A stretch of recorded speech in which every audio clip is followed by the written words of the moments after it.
Let's talk a little bit about party politics. We know that the Liberal leader has been very public in saying that he supports the legalization of marijuana. Where do you stand on that issue and why? Yeah, you know, I've looked at what's happened in California, and Colorado, Washington, Alaska, a number of places in the United States, and certainly there's an ongoing dialogue around marijuana in this country. I think if we just legalize it, that's not enough. We have to put a regulatory framework in place that achieves three important things, and then we have to support it with good investments in public health responses to some of the health challenges. But the three things that I think we need to do with marijuana, we have to keep it out of the hands of kids. I think we all agree with that. And I don't think the decision to sell marijuana to a 14-year-old should be left to some gangster in a stairwell in some apartment building somewhere.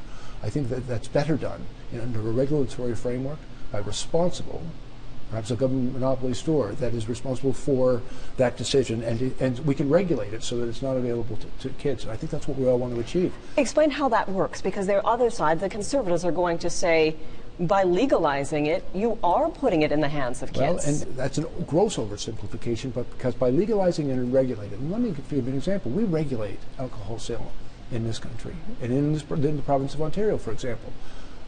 But alcohol is not sold in a government store to anybody under a certain age.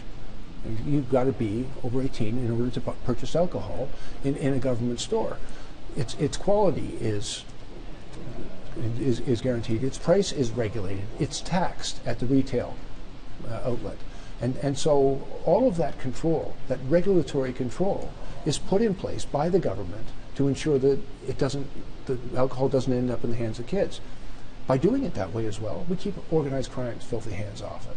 So much of the violence, so much of the victimization that flows from marijuana trafficking is as a direct result of the criminal sanction not working in order to protect our societies and our communities and our kids.